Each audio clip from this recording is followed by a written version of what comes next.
पश्चिमी यूपी का वो जिला जहां से चुनावी हवा पूरे प्रदेश का रुख बदल देती है, जहां मुस्लिम दलित समीकरण सरकार बना भी सकता है और गिरा भी सकता है। 2027 में क्या सहारनपुर बीजेपी का किला रहेगा या यहीं से बदलेगी सत्ता की कहानी।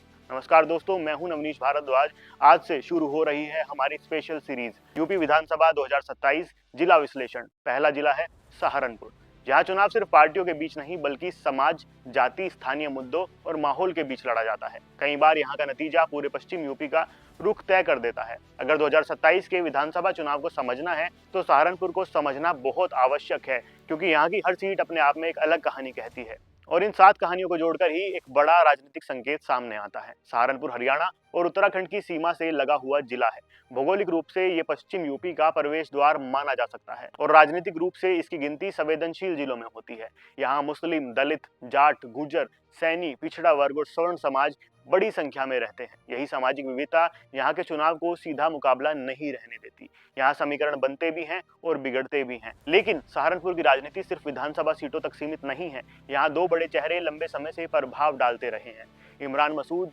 और राघव लखनपाल शर्मा। इमरान मसूद को पश्चिम यूपी में मुस्लिम राजनीति का बड़ा चेहरा माना जा सकता है। उनका प्रभाव खासकर शहरी और मुस्लिम बहुल्य इलाकों में दिखाई पड़ता है। कई बार विधानसभा के समीकरण भी उनके रुख और रणनीति से प्रभावित होते हैं।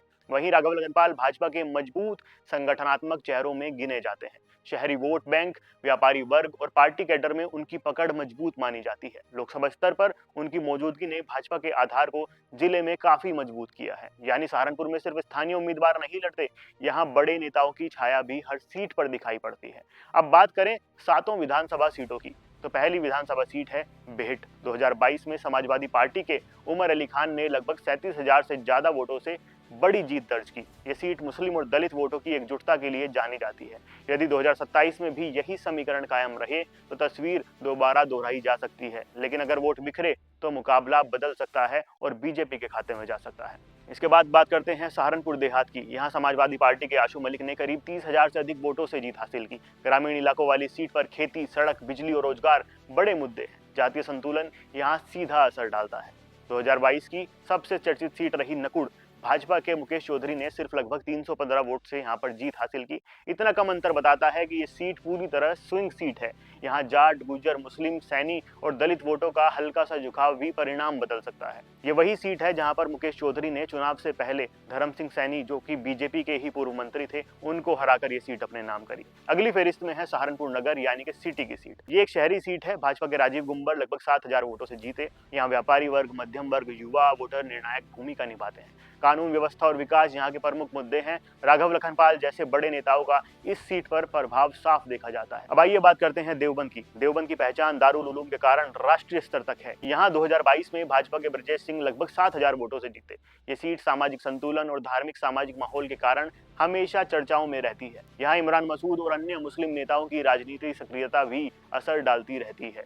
इसके बाद करते हैं रामपुर मनीहारन एससी। ये एक आरक्षित यानी कि रिजर्व सीट है, जहां भाजपा के देवेंद्र कुमार नीम लगभग 20,000 वोटों से जीते। दलित मतदाता यहाँ निर्णायक है। यदि सामाजिक समीकरण बदले तो यहाँ मुकाबला भी कड़ा हो सकता है। ये वही आरक्षित सीट है जहां पर बहुजन समाज पार्टी और भीम आर्मी के चीफ, जो कि वर्तमान में आजाद समाज पार्टी के संस्थापक और नगीना के सांसद हैं, चंद्रशेखर, उनका भी प्रभाव माना जाता है। तो यहाँ पर आपको ऐसे में मुकाबला मिक्स्ड देखने को सामने मिल सकता है। अब आइए बात करते हैं गंगोह की।